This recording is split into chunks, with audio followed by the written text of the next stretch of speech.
Hi, it is noon on Wednesday, and that means it must be Writing Wednesday, which it is. And I'm Janet Fitch, and I'm here to answer your writing questions on the plot level, the sentence level, the uh, life level. Um, it's all writing, and it all goes into the hopper. So uh, today I had uh, a question from the internet uh, about language. Let's see if I can get my computer to start up. I got a question from Tim, who was interested in knowing if what I thought about somebody writing fiction in their second language. So not a native speaker who wants to write in English. Um, that's a super interesting question. The examples that people usually bring up as to the success stories of people writing in uh, English in uh, as from a second language or third language point of view. Now, there are plenty of them, but the most prominent. Hey, Brenda. Hey, Linda. Um, the most prominent example is usually two examples are Conrad, who was Polish and wrote in English, and Nabokov, who's obviously a Russian speaker, but Nabokov isn't really fair because Nabokov spoke English before he spoke Russian. He had, English nannies. The father was an Anglophile, and he was trilingual and perfectly trilingual. So he's a very special case, So if you're starting to, if you want to write in English and your primary language is something else, and you've been speaking English since you were 3, and everybody spoke English to you, and also other languages, that's not fair. Never compare yourself to Nabokov is a really good rule in general, because that guy was exceptional in every single way you could possibly imagine. Conrad was a sailor, and his clearly his English was good enough to write a fairly straightforward prose. If you read him, he wasn't trying to do anything tricky. He wasn't trying to do the Nabokov, he didn't have the wordplay of Nabokov. He had a very strong sense of storytelling, and he kept the language pretty simple. His images were very good, but the language was direct and but sturdy. I had this come up when I was teaching graduate school. I had a writer who her English was very good. You would not have known that she was not an American, but it came out in the prose. I think the biggest difficulty for people who are writing English when it is not their primary language is that they can't tell a cliche. They don't have this innate sense of that's something that people have heard before, because if it's new to you, then it must be new, right? So you have to be, even if your English is very good, you have to have somebody take a look at it and make sure that you're not thinking something is fresh when it is highly trammeled. So how much have you read in your the new language, the second language? Have you really read widely? That helps because you see how sentences are put together correctly, and you'll notice, oh yeah, I have seen that before. That's not fresh language. If you're not, thoroughly confident, and I don't mean emotionally confident, I mean if you're not sure what the sentence structure that you're trying for, or what tense, or what, kind of the musicality of the language, then that second language might be a problem. On the other hand, something that a non-native speaker writing in English can bring to the page is a different musicality and a playfulness with the language that a native speaker wouldn't think to break something up that way. And that's the Nabokov, the Nabokov boon, if anything, is that the playfulness with language. When it's not your first language, then you start to notice the eccentricities, or you can call things differently than a standard, English speaker's response, or how they would phrase something. So there's a fine line between an interesting kind of eccentric style that might be based in another language, and just a clunky, clumsy, not hitting the marks, using words that in ways not quite understanding the definition of certain words. I think it's a really interesting exercise for anybody learning a new language, or who's intermediate level at that language. If you want to write prose in that language, very interesting to do. But when you're writing for a reader who speaks that primary language,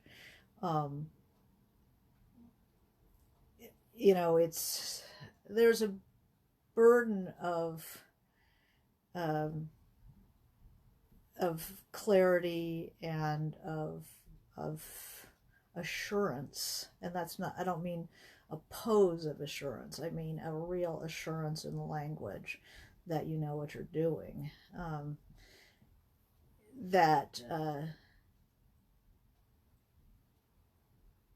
That's the burden of writing in a second language. Most people don't do it, even if they're fluent, pretty fluent speaker of that second language.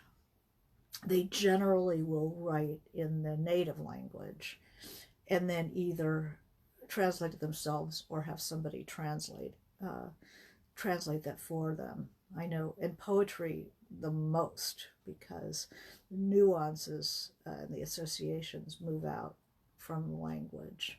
I know Brodsky wrote in Russian even when he was living in the West, and wrote in Russian, and then he might translate it himself, but usually other people translate it for him. There's a tradition of bilingual writers writing, and what they choose to write in each language. They express, like, different things are expressed in each language. It's like each language has its own genius in a way. I'm trying to think of who. I have this book. I'm going to turn my head, oh my God, away from the camera. Let's see if I can find this book, which was about bilingual writers. Alien Tongues. There it is. Come to me. Alien Tongues. This is a really interesting book. Bilingual Russian writers of the first generation in immigration. So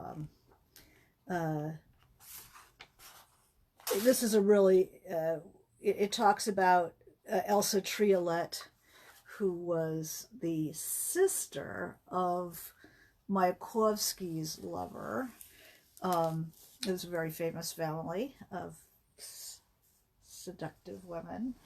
Um, and she was the prominent Russian literary critic, Victor Shklovsky, was in love with Elsa Triolet, and she lived in France, and I believe wrote in French.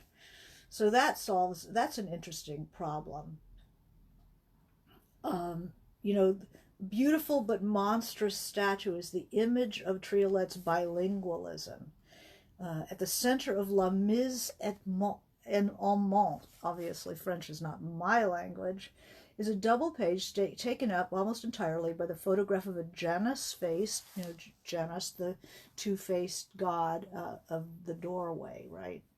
Faces both ways. Janus faced Baroque statue of the smiling woman who is looking at one of her faces in a hand mirror, which returns a distorted image while her second face looks back over her shoulder.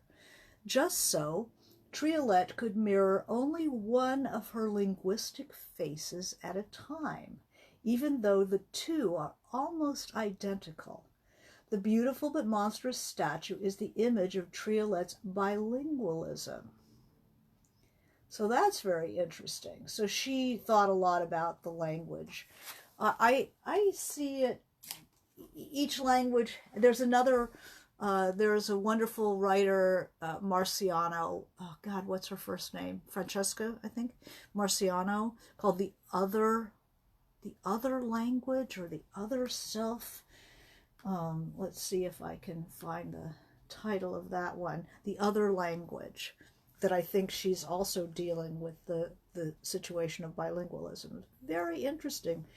They show that if you speak another language and you have a stroke, you can rebuild around the damaged area more easily if you have a second language. That it's not the same brain. You don't bring the same brain to both languages. You know, I noticed that in when I was writing Painted Black, that the boy's mother, Meredith, grew up in a German-speaking household. And my character, Josie, who grew up in a monolingual English-speaking household, sees this woman that she thought she knew, but that when she speaks German, she becomes a different person. She's girlish, more girlish, because of course she learned it as a child. So it's her childhood language, so it brings back the girlish self.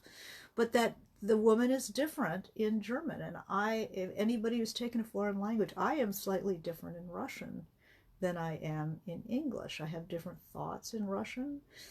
I have a different manner. My voice is different, and I think different things in Russian. Some people say, who speak several languages, say, you know, each language is good for something, that you're different, you know, that your English-speaking self is different than your French-speaking self, because there's a spirit of language, that French has a different spirit. It's more philosophical. It is slightly more ironic. It's much more subtle than English.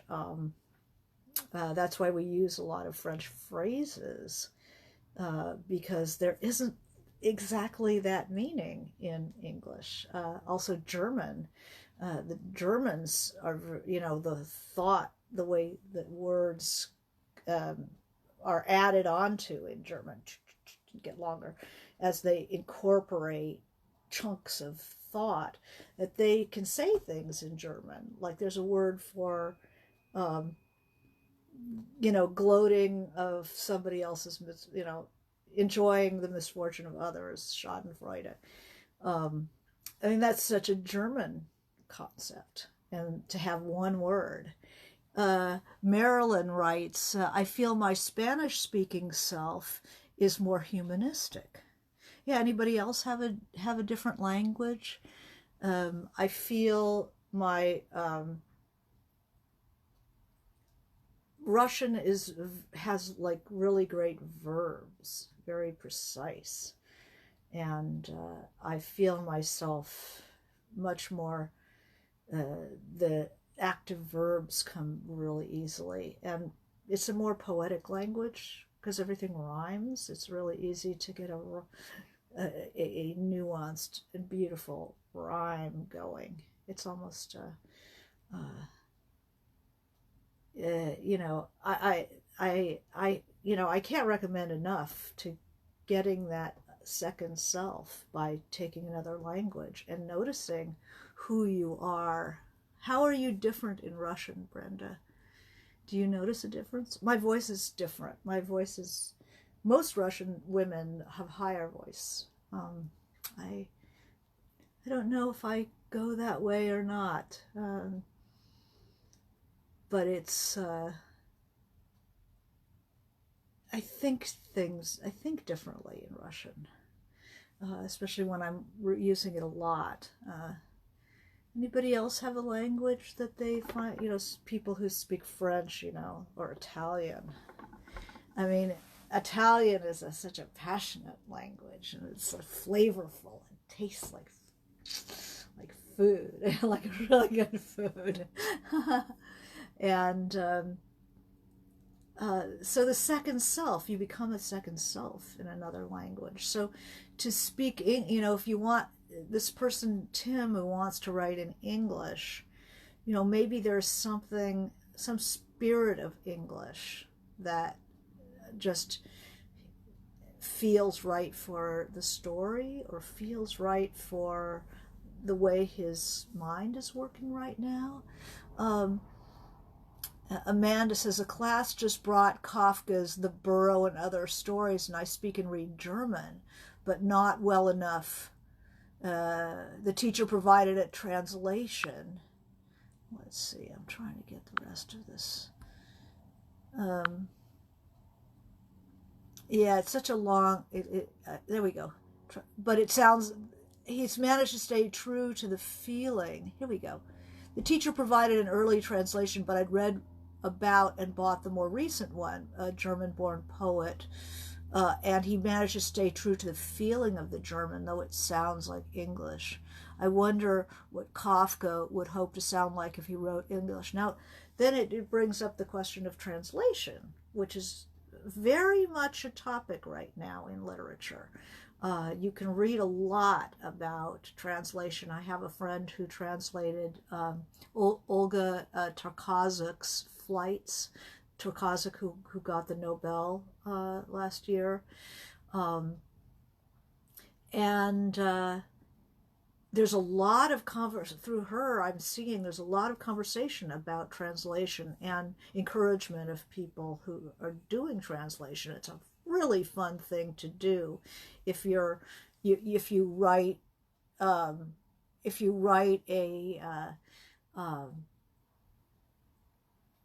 you know, if you're an intermediate language student, to try to translate something and then go and look at what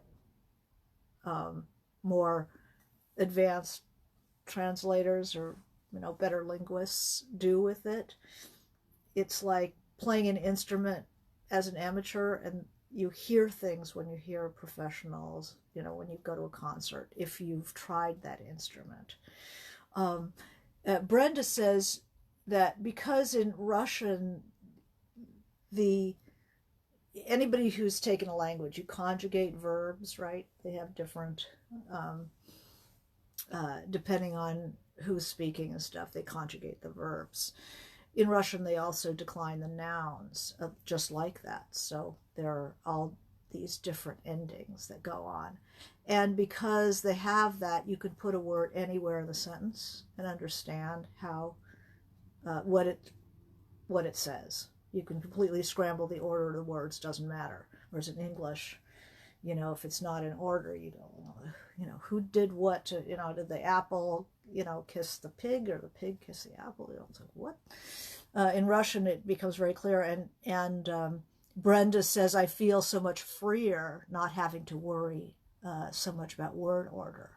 So the second self born of language, and that is, hey, Peggy, that is really interesting to know.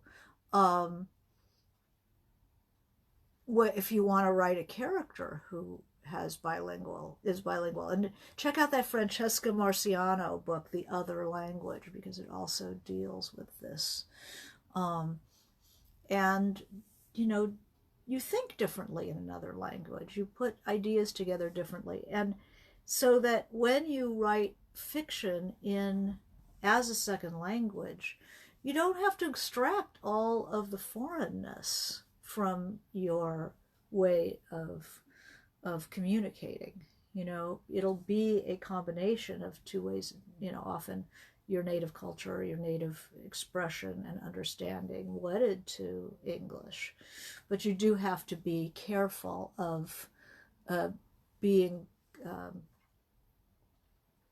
of stumbling and just being awkward, you know, awkward without being interesting, just like awkward.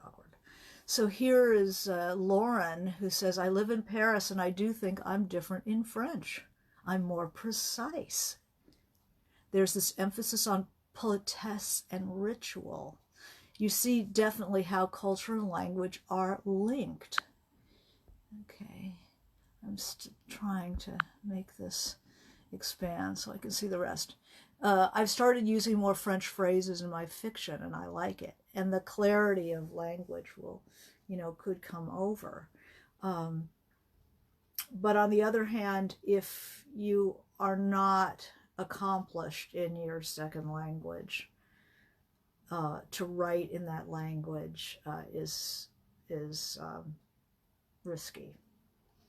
I mean, to write for publication in that language can be risky because it might it could very well reveal an awkwardness and unsure sense of how it should, how properly to convey it. But if your second language, if you're very confident in it and you've been using a long time and you read a lot, and there can be wonderful cadences, things that you capture, ways of handling a sentence that you would bring something to the party that would be very interesting. Let's see. And then Suzanne says, does the placement of words in Russian affect the emotional context? I would say so, just like in a poem. You know, the strongest place in a sentence is the end, where you end the line, the word that resonates. The way you build the assonances and alliterations in poetry. But the playfulness, I think, sometimes the placement of words is a playful one because we know what you're saying, so you can scramble the sentence a bit.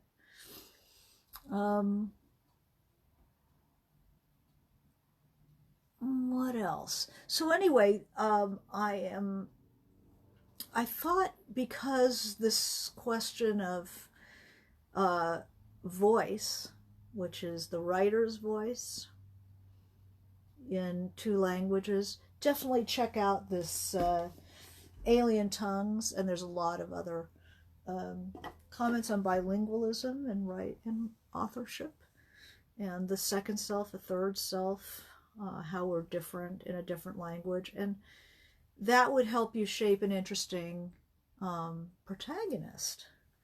If you give this to a protagonist, then it expands, you know, for ourselves, it expands our world, like the French speaker here.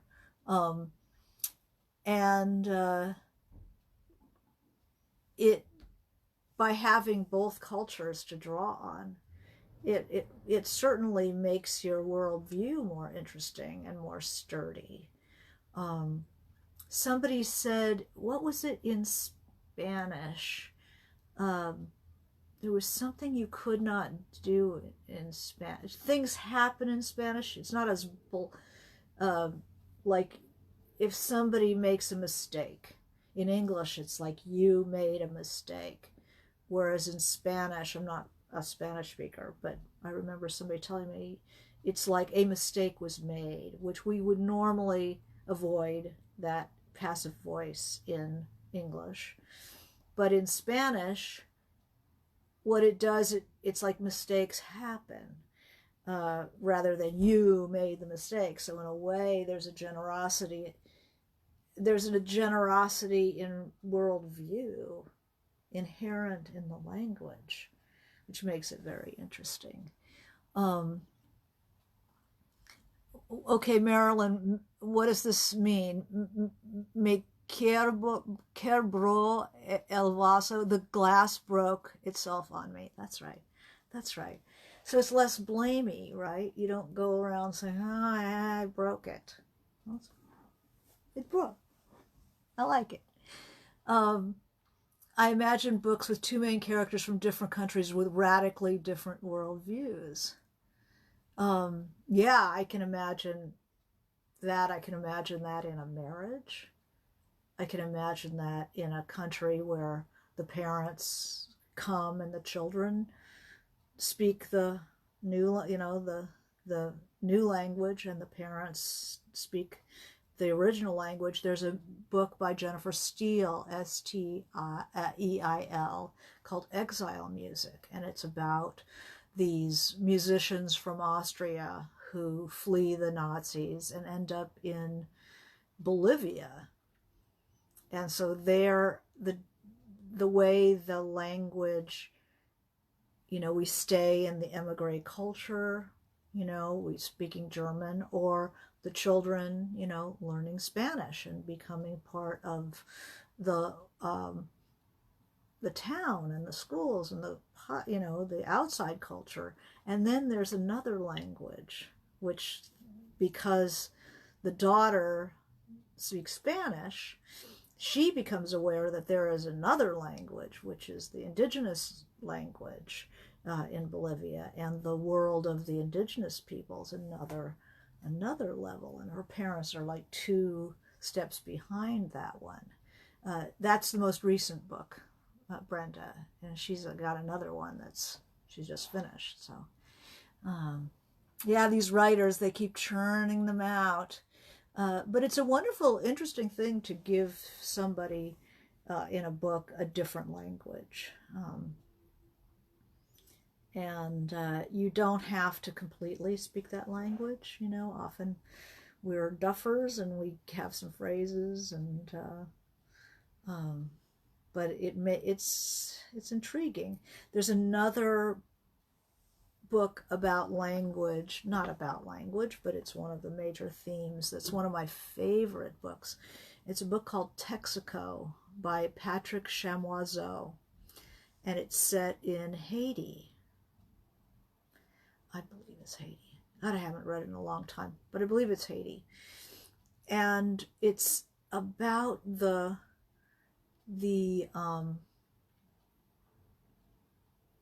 difference between, it's one of the elements, is the difference between the oral Creole and the written French, and all the class distinctions and the way people feel about speaking the colonial language versus it's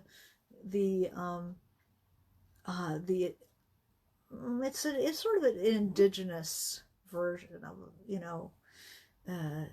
several languages that come together and to make the Creole, and how people feel differently when they're using the 2 languages, or certainly even in America, where there's so many kind of sub languages.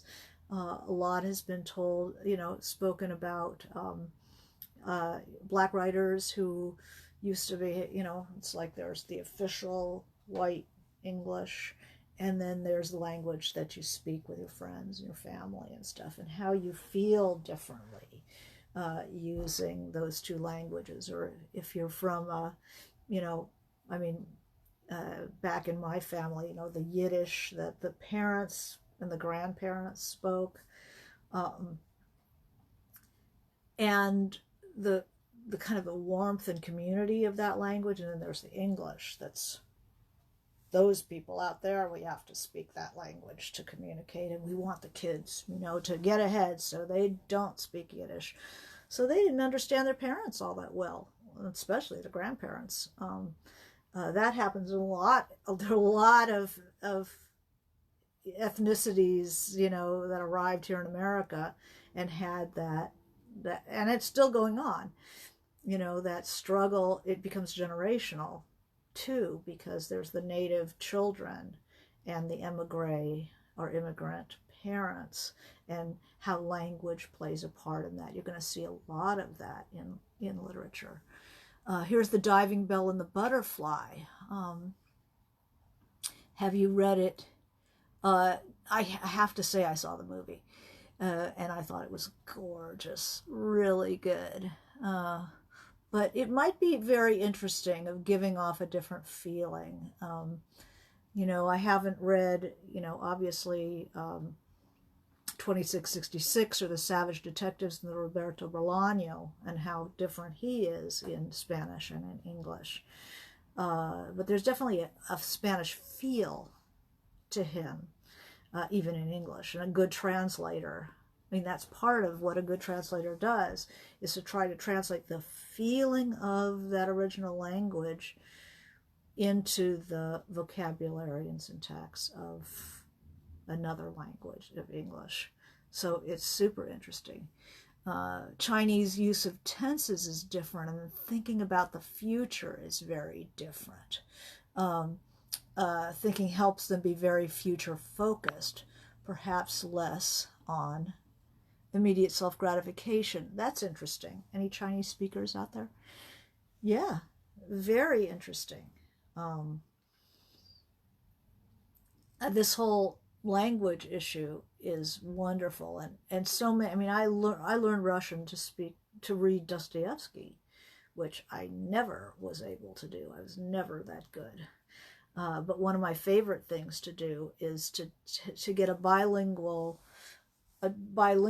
edition of, let's see, something.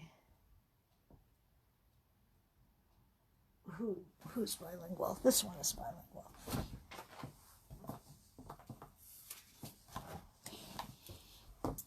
What I love is to get a bilingual edition of something. This is modern Russian poetry, so there's a bunch of wonderful poets. And I can see the English, so I know what it actually is supposed to say. This is Mandelstam. And then I can see the Russian, I can see the rhyme schemes, I can see like how it sounds, which is what you're missing in translation, is the sound of that language. So I can get the sound, but I couldn't read this in a month of Sundays. However, what I do sometimes is I'll pick a poem, which will last me a long time. I'll pick a poem and try to translate it on my own with my scant Russian plus dictionaries. I can puzzle out what I think it means, and then I'll read the translation and see like how wrong I was. But it gives you the opportunity to really get in there and try yourself to absorb that language and make it happen. So Suzanne was saying it would be interesting dynamic in a novel, having a person moving to a country of one person's home with different languages and changing the relationship because the non-native becomes dependent. Oh, there's a book called Hausfrau. Oh, what a good book. I'm blanking on the writer's name. I could see her so clearly. And she was originally a poet. And she marries a Swiss, and she cannot really understand or speak. So she does become quite isolated. Hausfrau novel. And her name is, thank God for computers, Jill Alexander Esbaum. She's fabulous, and she teaches through UC Riverside in their MFA. Hausfrau. And so that's a lot about language and this problem of not being in a place where you don't speak the language. I remember mom at a school that my daughter was going to, who had moved here for her husband from Holland, and she spoke very little English. And I thought her English was okay, but she did not feel that it was okay because she was an educated, interesting person. And she said, I sound like a third grader. You know, I can't express anything that really matters to me. And it became very tough on the marriage because the guy was fluent and he's off being, you know, his important self. And she just was home with the kids and talking her what she perceived as third grade English to people that she really wanted to talk about things that interested her and could not. That's very isolating. Yeah, so that would be a very interesting book, or even a short story, is a couple like that. So it brings up the question of protagonist and things you can do and give your protagonist. Something like language would be super interesting. You know, I have my character in the, this could be a real mistake, but, you know, I'm taking a chance. The character in the book that I'm writing has spent time in Japan, not a native speaker, not a fluent, but at one point a semi-fluent speaker. She'd been married to a Japanese guy. And different thoughts will occur to you if you have, if a character has different take on a different philosophy that is embedded in the language, like the philosophy of the broken glass, that the glass broke itself on you, as opposed to you doing it, because, it's not as blaming a culture, which I really, really like. So it's a really good thing to read books in translation to see what kind of a flavor is left. One of my favorite bookstores, Skylight Books here in Los Angeles, when you walk in, like where you would stand in line for the cash register, if you were standing in line for the cash register, was a bookcase full of books in translation. And they really put it out in center, and it was a really fun thing to go there first and just see what's books and writers that you've never heard of, and then to get a sense of not only another culture reading a story about another culture and what we do and what we don't do and so forth, but to see if there's a flavor of the language itself in the work. It would be interesting to write a story from the point of view of someone who speaks another language, who is struggling with their English. I think that would be very eye-opening, especially if you have some language. The Japanese thing is going to be really interesting to see if I can deal with that. Why I do this to myself, I don't know. But I'm very attracted to Japan, as many people know. And just to understand the concepts behind the words is really interesting.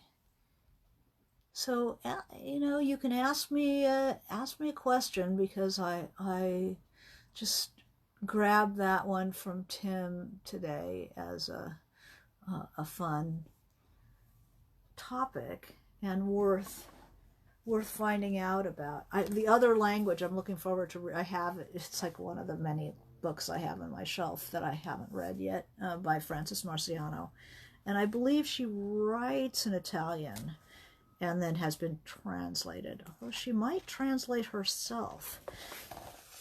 Let's see. I met her at the LA Festival of Books, and so Frances Francesca Marciano, The Other Language. There it is. The Other Language. Short story collection. Ah, short story collection.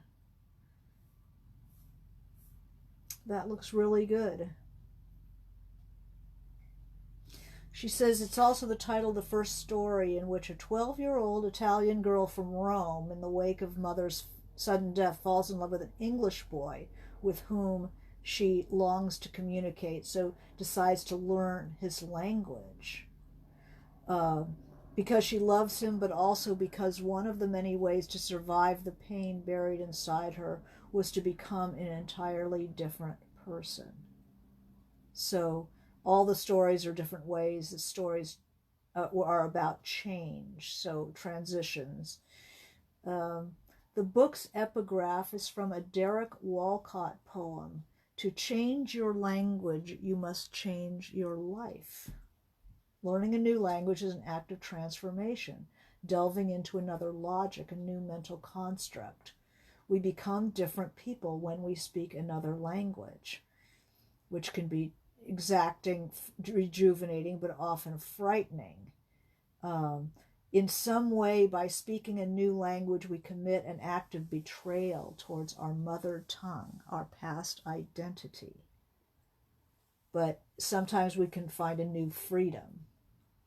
And I think that was true of Nabokov, is that he felt more free in English because it didn't come with this burden that he was so aware of, the 200 and 300-year-old history of writing in Russian and what he would have to live up to. English he could clown around with. So this was a good book, and that she was very interesting, very much worth reading about. Here's Brenda doesn't want to change the direction. I'm fine, because I'm this time we had that one question. At some point, can you speak to managing pace, either in general or in big scenes? Editing a scene towards the end where the protagonist makes a mental leap, the way we do in real life, that propels her into the showdown. I fear losing the reader. That's very interesting. The pacing of scenes. Generally, people, it's just like fishing, you got to keep the fish on the line. You can't lose them as the character is, reverberating with some revelatory information. But if you short that, you're going to short the emotional ride that you're putting the reader on. It's like, you need that big roller coaster thing,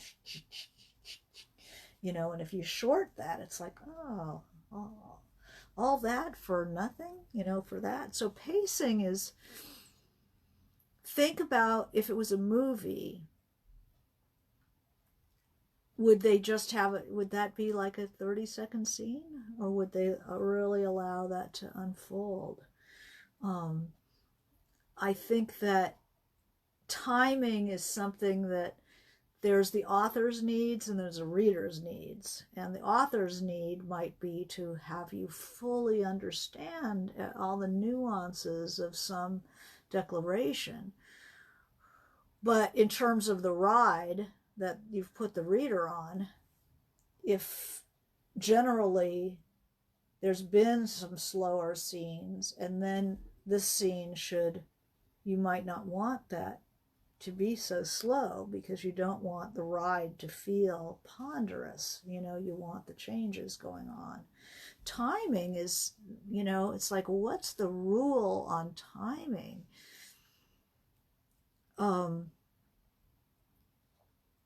Where you cut a scene, my husband just read a book where the author did none of the big scenes.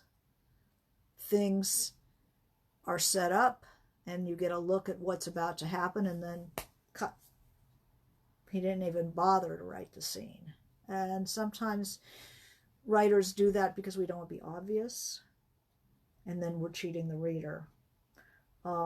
It's stylish, but it's not as engaging. So it could be something that leaves the reader unsatisfied. So pacing is a, you know, that is something that you do, you know, you look at not just the pacing of the scene, but the pacing of the scene that went before, and what's going to come after, if you can. I'd rather write long and then cut it, but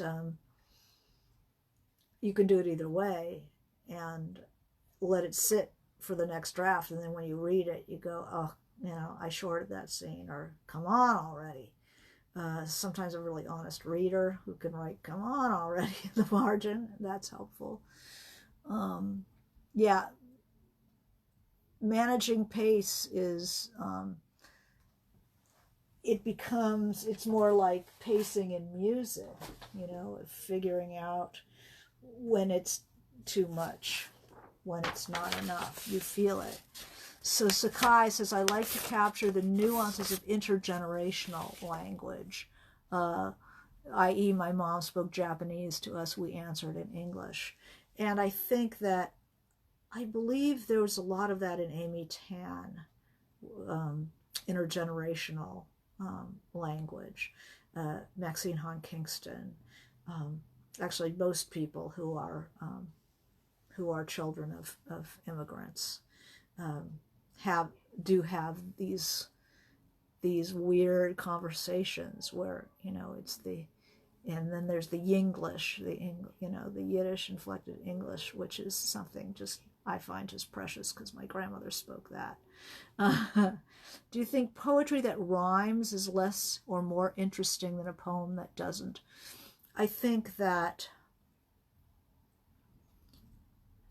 it's all good. You know, if it's good, it's all good, and if it's bad, it's just bad. You know, say Nabokov came out of a culture where poems are always in rhyme and meter, because in Russian it's so easy to rhyme. That'd be crazy not to use that power of possibility. And then when he wrote in English, or when he translated his Eugene Onegin, I think it was terrible, because English is harder to rhyme. And when you get somebody from another culture like Nabokov, he didn't see how leaden his translations were. He couldn't hear it. The English does better. Free verse is easier in English, you know, using rhythm and internal rhymes and stuff like that. The end rhymes can be pretty wooden. Not that they are, but they can be. On the other hand, the thing about rhymed poetry is that it's much easier to remember. And the poetry you remember in the foxhole with the bullets going overhead are the rhymed poems. The Child's Garden of Verse, you know, I still remember that from reading it over and over and over to my daughter when she was small. I remember all those poems, you know. It's harder to remember a long free verse poem. You don't necessarily remember the whole thing. It's tougher to memorize. So I think they're all good if they're good, you know. I think there's a lot of very bad. I think bad rhymed poetry is almost worse than bad free verse, because it also has this structure that it's seeming to cling to. But, you know, I think the best poetry is wonderful free verse, but when you get beautiful rhymed, metered poetry that you can remember and hold next to your heart all your life, there's something extraordinary about those poems. Hi, Cynthia. Thanks for dropping in. We have a wonderful writer here. Um, let's see. Bizarre relationships, same language from different culture. That is very interesting. Um, that two people from the same place but different, um, same language, different culture. That's really interesting. Or people from different parts of the world who speak French or speak English. You know, that's super interesting. You know, and the mistakes and the worldview and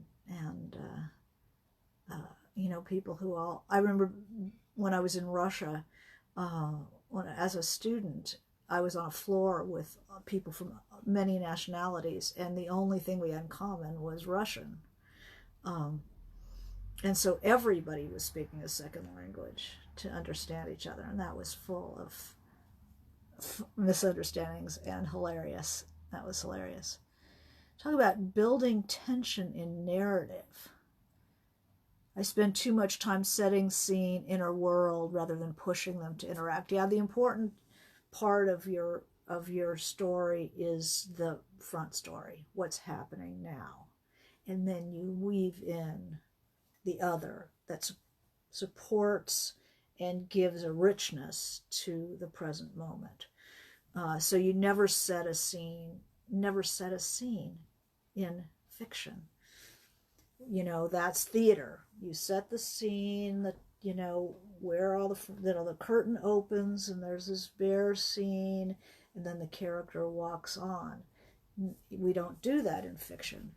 The scene doesn't exist until the character interacts with it. There is no table until the character puts a cup on it. There's always the interaction first. So, go to where your scene really starts. Where's the conflict? How does the conflict begin?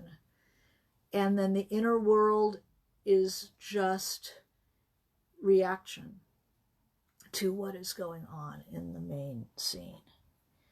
And then Sakai was saying how her mother spoke English with such a heavy accent. She had to translate to Americans who didn't understand. Oh, class bias and so much about relationships. Yeah, using that second language. I mean, that is the immigrant experience. And it is, because in America, almost everybody has that in their family somewhere. That's a wonderful, rich source of story and aspect of character. Oh yeah, and Jhumpa Lahiri is writing in Italian now. That was really interesting. She did a deep study and committed to learning Italian, and says she's a tougher, freer writer in Italian than in English. And she's written about that. That's worth finding an article about her experience. That's worth reading about. I tend to shy away from the conflagration, the conflict. Yeah. In life, we can be conflict averse, and most of us are. And we try to be kind. We try to think of the other person, and we, do all this stuff to try to get along. And that's the opposite of what you want on the page. So you can be conflict avoidant in your life as much as you want to, but in the page, you have to roll up your sleeves and they don't have to be punching away at each other, but it's pressure. Conflict is one person putting pressure on another, and if you don't have that, you're not going to have a story, and then you're going to be pushing it up the hill instead of it driving itself up the hill. Much more work. Hi, Pat. Good to see you. Rhyme is pattern, and the brain craves pattern. That's true. That's very true. And that's true also in fiction writing in terms of structure. I'm somebody, structure is not my thing. I tend to just, what would happen now, what's putting pressure on my character. But there is a hidden structure, and the structure is symphonic, the rise and fall and what needs to happen in terms of the emotional density and kind of lift and how much urgency and how much exterior versus interior and that stuff. That's how I feel it. But people who have a pattern in their books, I read this most wonderful book called A Prayer for Travelers by Ruchiko Tamar, and she, who drops by here sometimes, and she used the most interesting structure where she took the chapters 1, 2, 3, 4, 5, and chronologically she scrambled them. So the first chapter might have been 42, and then you get 27, you get 1, 3, 2, 8, and it takes a while to realize, so this is earlier, this is later, this is, oh God, it was the most interesting structure. So structure is very interesting and gives that sense of pattern that we do crave. Even if it's 3 sisters and we move from sister to sister, that becomes a pattern. And it is very satisfying when the reader picks it up. It's like, oh my God, this is how they're going to tell the story. There's a pattern here. Very cool.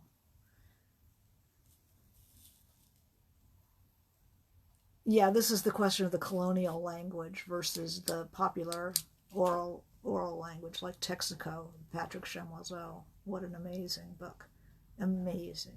Got to read that.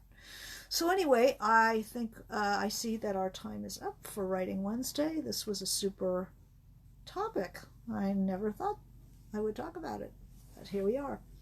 Anyway, for those who are interested in getting a little help with their writing, there's going to be another session of fiction first aid through the community of writers with four writers, 15-minute consults. If you have a problem that you just can't seem to solve, you'd be amazed how much you can get out of 15 minutes.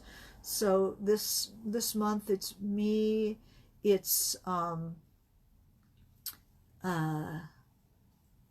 Glenn David Gold, who wrote Carter Beats the Devil, Michael Jaime Becerra, and Natalie Bazile. So it's a really great bunch of writers here to going to answer your questions one-on-one. And we'll see you next week for Writing Wednesday. Thank you for coming. Okay, bye.